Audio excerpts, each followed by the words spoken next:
Welcome to Sincerely Bhakti, episode 22, Divine Dependence. Reading from Bhagavad Gita as it is, commentary by Bhaktivedanta Swami Prabhupada. Reading chapter 4, verse 22. Om Namo Bhagavate Vasudevaya.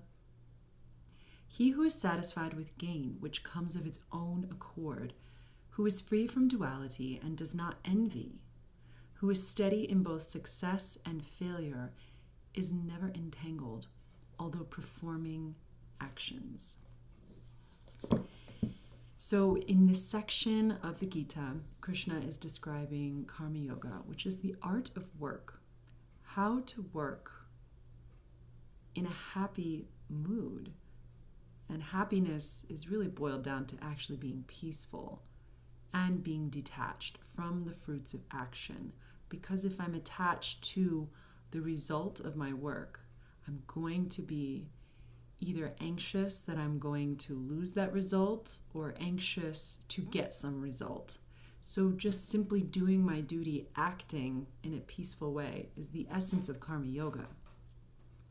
So when I read this verse, I was meditating on Stephen Covey's 7 Habits of Highly Successful People. And he talks about, 3 stages of human evolution and connection and consciousness. And he begins with dependence. And this is the lowest stage, and we all start out this way as babies, and then we move on into independence. Hopefully, we learn independence by being self-sufficient and empowered on our own as individuals. But ultimately, that's not the highest destiny of the soul or the human being. The highest destiny that Covey puts forward is interdependence, that we actually have relationships with one another. But these stages are really dependent on, they're sequential. I first need to learn to be independent, a healthy independent person, before I can become a healthy interdependent person. So what happens if you have 2 dependent people coming together? There's just codependence, and there isn't a healthy balance of giving and receiving in a healthy, detached way. So when I read this verse, I made that connection that, Krishna is really emphasizing that we need to be independent beings. We need to learn how to actually develop our own sense of self from being peaceful in our work, that we're just doing what's necessary as independent people. And Prabhupada writes here that he, the person properly situated in Karma Yoga, neither begs nor borrows, but he labors honestly as far as in his power, and is satisfied with whatever is obtained by his own honest labor. So 2 phrases really struck me in this little excerpt here. Is he neither begs nor borrows, which means that there's an honest sense of reflection of what I truly need, and there isn't over-endeavoring or underachieving. It's this sense of I am a whole and complete person, and to even respect myself, I'm going to do the work that's necessary. And that is an independent person. They're not only just relying on the charity of others and under-endeavoring, and they're also not thinking I am the doer of all my actions and I have to somehow make it myself. And then there's this feverish anxiety to get more and more. So either way, there's a sense of incompleteness when somebody is over-endeavoring or underachieving. But with this honest labor, that second phrase that struck me, it's just an honest labor. It's just being real. This is my capacity. This is what I can do. And that is the core of independence. That's my sense, is that if we are independent beings, that I can work honestly and do what I need to do to get my needs met. So ultimately, we want to get to this point of interdependence, of actually working with other people and feeling a sense of dependence for love and joy by those relationships. Looking for love, looking to receive love, that's like the goal of human life, of existence.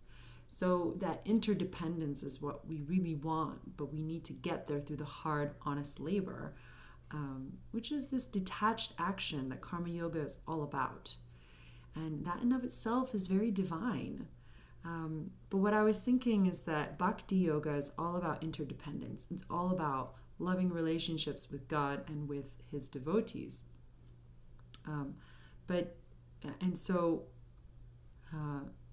But what's very curious here is that Srila Prabhupada is emphasizing that a person who's Krishna conscious can be peaceful because there's a dependence on God. So there's a trust that God is providing for me. And you could say, well, why are you depending on God? Shouldn't you become independent? Well, depending on this material world, which is temporary, leads to this feverish anxiety. But fully depending on someone who is divine and eternal, that actually leads to the greatest peace that we're all looking for.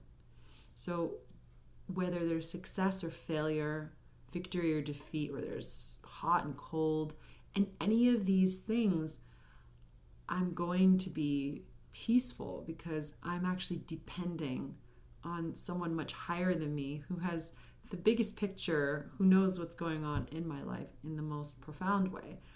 So actually, if I can depend on someone spiritual, then there's liberation inherent within that process.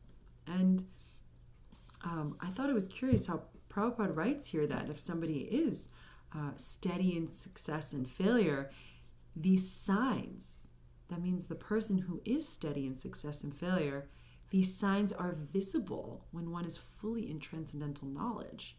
So we can actually physically see someone who is peaceful and detached and steady. They don't react strongly. They don't get caught up or entangled in actions. There's a deep peace that is truly visible to our eyes.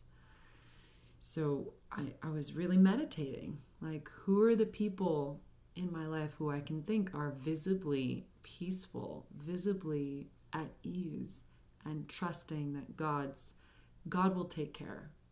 God will take care. I just need to do my honest labor. I need to do my honest part, and trusting that God will take care of me. And in some ways, we're all dependent. We're intimately dependent on this world, on this body, to even be alive. There's no way I could even be speaking right now unless I was breathing at the same time. So I'm completely dependent on the air around me. I'm completely dependent on this body to function. So in some ways, trusting that God is the source of all of my power, and if I can just rely on him, then all of my independence and my interdependence can spring from there. So those are my reflections on divine dependence.